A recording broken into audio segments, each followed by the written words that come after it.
In 1976, we were exposed to an American sports drama film that won the Oscar for Best Picture. That picture was Rocky. It starred Sylvester Stallone and was directed by John Avildsen. This first Rocky film told a seemingly improbable rags-to-riches story about a debt collector for a loan shark and an amateur boxer that ends up going the full 15 rounds against a championship fighter. This story weirdly mirrored the improbable story of how the movie went from a distant dream of Stallone's to a real Oscar-winning film and subsequent franchise. It was made on a budget of just over $1 million and was a completely sleeper hit. It earned about $225 million in global box office receipts, making it the highest-grossing film of 1976. The critics loved it, and it solidified Stallone's career and was the beginning of his rise to prominence as a major movie star during that time. This movie spawned 8 sequels. Stallone wrote 6 of these films and co-wrote 2. He ended up writing the original Rocky script, at least the first draft of it, in 3.5 days. He had the idea for Rocky in his head for almost a year after witnessing a Muhammad Ali fight. In his original version of the script, Adrian was Jewish, Mickey was a racist, and the Paulie character was Adrian's Jewish mother.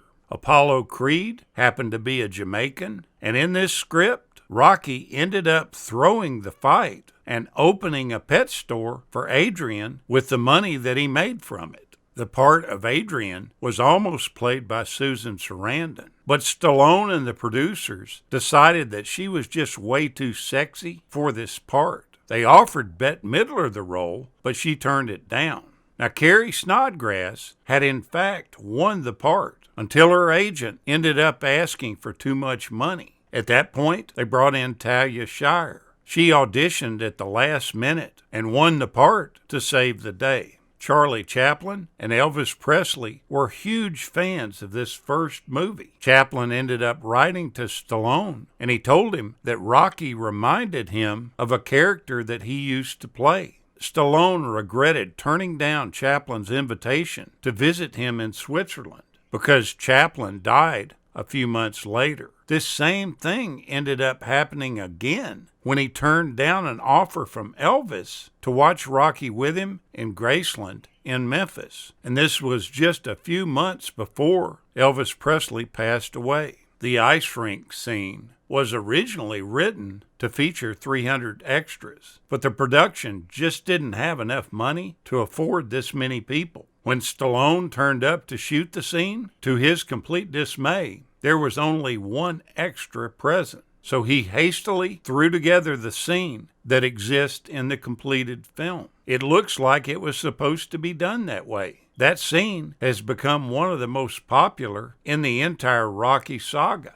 Most of the scenes of Rocky jogging through Philadelphia were shot in what's called guerrilla style. This is with no permits, no equipment, and no extras. In the shot where he runs past the moored boat, the crew were simply driving by the docks, and the director saw the boat, and he thought this would make a really good visual. So he had Stallone simply get out of the van and start running. The director himself filmed from the side door. Stallone insisted that the scene where he admits his fears and doubts to Adrian the night before the fight be filmed, even though production was running far behind and the producers wanted to skip it. Stallone had only one take for this scene, despite the fact that he considered it to be the most important scene in the movie. Look closely and you may notice in the film, the poster above the ring before Rocky fights Apollo shows him wearing red shorts with a white stripe, when in actuality he wears white shorts with a red stripe. This was actually a mistake made by the props department that they couldn't afford to rectify. So Stallone came up with the idea for the scene where Rocky points out the mistake himself.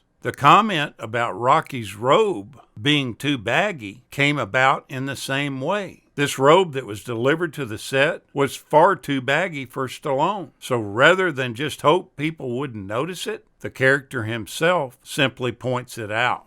Stallone had an amazing way of dealing with these problems to save the production money. Prior to shooting the fight scene between Stallone and Carl Weathers, the director decided that the scenes needed to be shot in a very unique way so that the boxing was more realistic than what you would see in normal boxing movies from that period. He and the two actors all went to the ring and began to block out the shots for the movie, but it just wasn't working. The fight was coming across as being really staged and didn't have much energy to it. The director then told Stallone to go home and literally write out the fight, one blow at a time. The very next day, Stallone returned with 32 pages of very specific direction for the fight. He and Weathers learned the scripted sequences, much like you would do for a ballet, over a period of weeks. In total, they rehearsed for over 35 hours to pull off the unbelievable scenes that you see in the fight sequences. The iconic Rocky running up the steps of the Philadelphia Art Museum came about because of the Steadicam inventor, Garrett Brown. Garrett, who is from Philadelphia, was getting ready to fly to Los Angeles to try to sell his newly invented Steadicam device. He had shot a variety of test footages, following people around corridors and going in and out of rooms, but he wanted to be able to shoot something that even the most experienced filmmakers would look at and wonder, how in the heck did he do that? He came up with the idea for his girlfriend to run up and down the museum steps while he followed her closely behind. Using this footage, he sold the camera on his very first day in L.A. Several months later, the director of Rocky was prepping for the film, and he saw the footage that was done of his girlfriend running up and down the steps. He thought that that shot would be perfect for his new film.